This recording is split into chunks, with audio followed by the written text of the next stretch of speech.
Hello, YouTube. This will be Excalibur Myth Busting Episode 6.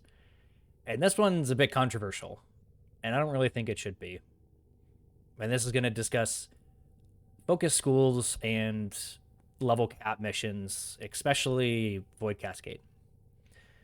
So to put it simply, we'll start with what the myth is. And the myth is that Madurai is required for Void Cascade. And this gets even more extreme in that people will say, well, everyone needs to have Madurai for Void Cascade. And I'll put it simply, that's not true. And I'll sort of explain in detail why that is. But if you're curious about evidence for this, I have multiple videos where I upload full sessions of Steel Path Void Cascade with a variety of builds. And these aren't like sort of sweaty min-max, you run this, I run this sort of builds. These are just, people bring what they want, I bring what I want. A lot of times we're testing stuff, and we have no problems with it. There's a few reasons for that, and I'll cover some of the layers that I do that make Madurai not required. So the simplest thing I'll explain first, and where I think this myth comes from, is obviously if you look at the stats, if you look at, we'll just get right into Madurai here. If you look at the bonuses that you get obviously crazy amount of crit damage, 100% crit damage, which is more than Vitro Strike. You also get Void Strike, noting that this does have a cooldown, so it's not a reliable thing to do.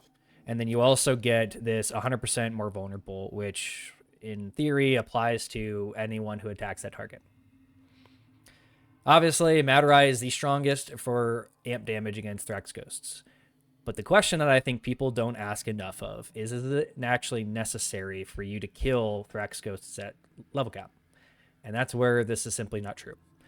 There's also the simple nature that if one person is running Madurai and you're in combination attacking a Thrax Ghost with your teammates, then in combination with something like Unairu Wisp, that person running Madurai can prime that target with the increased damage vulnerability.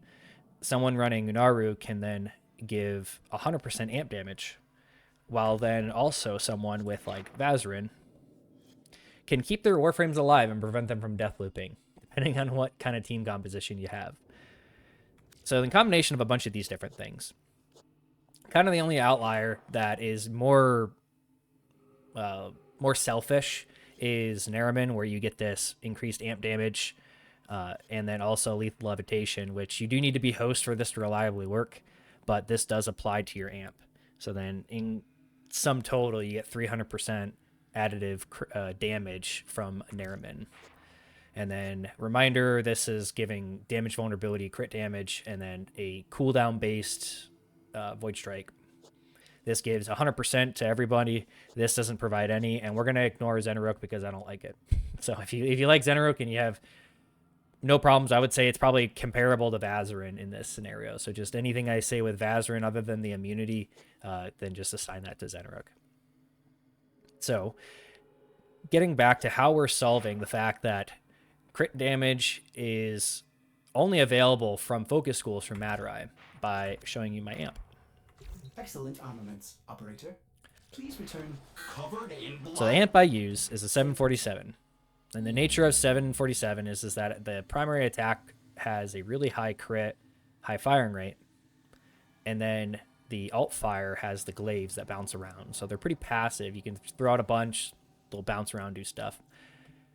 But then you can proc this Virtuous Strike very easily, which is 80%. And this stays up 100%, my experience. It doesn't take very many hits for it to proc, and then it stays up as you're attacking.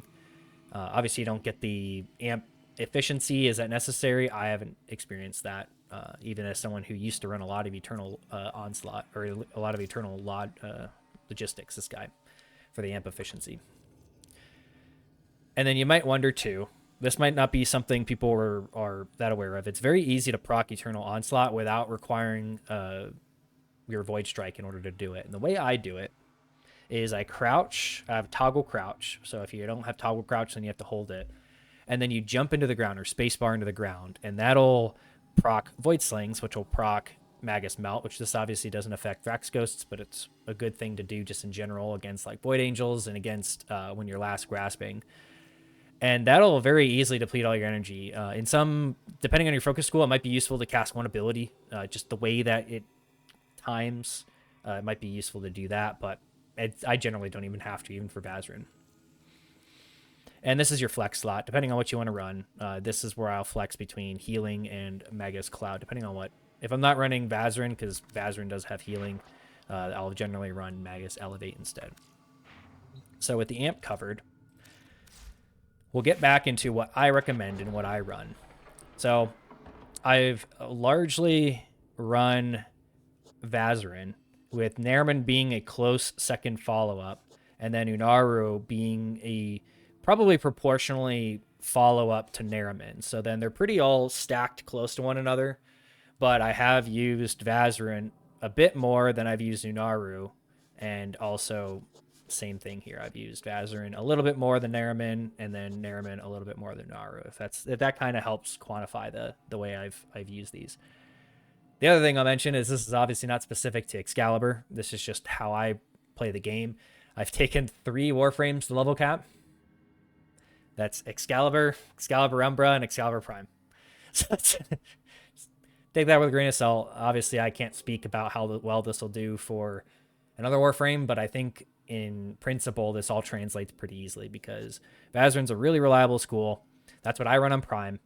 And what I generally recommend running on on Umbra is Unairu. And the exception to that is that if you are running Warrior's Rest and you don't mind not having knockdown immunity that you can get from Vazarin immunity and from Slash Dash, then Vazarin is a useful option here. But overall, I would say Unairu is probably the better between the two. Vazarin just has a little bit of extra quality of life, I guess you could say, but you don't benefit your team getting those wisps and that extra 100% amp damage.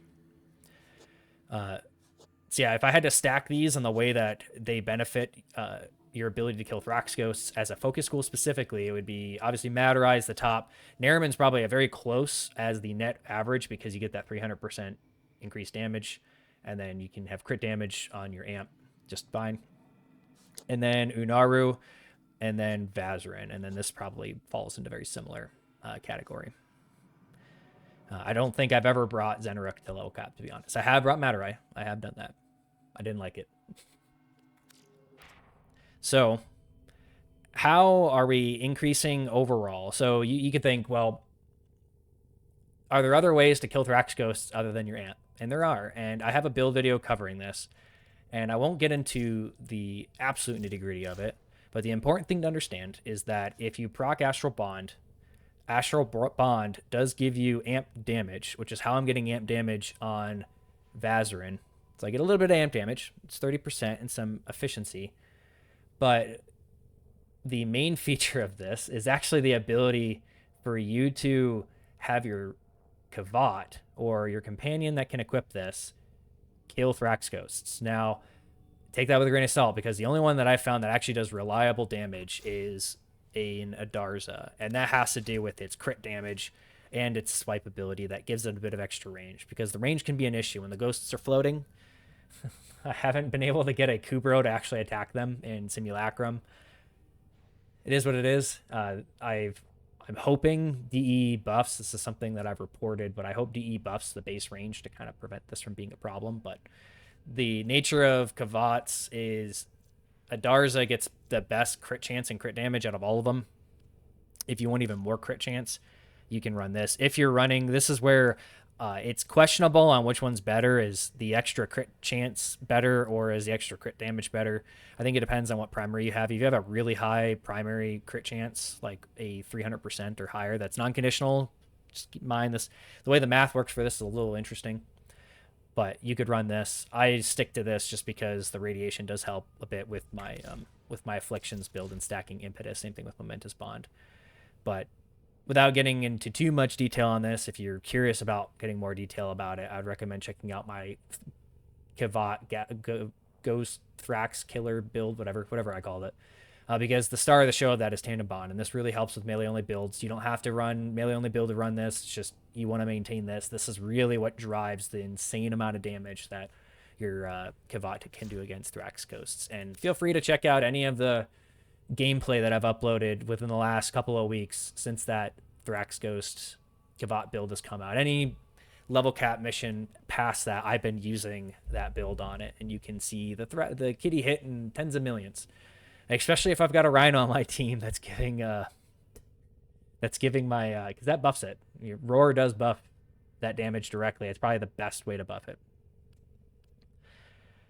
So I think that pretty much covers everything. If sort of recap, if you're someone that is watching this video that is had this opinion, I think the best way to validate the things that I'm saying is to try doing it and try going to level cap with a different focus school than the rest of your team, whether that's Vazarin, Unairu, Nariman, just anything other than Madurai.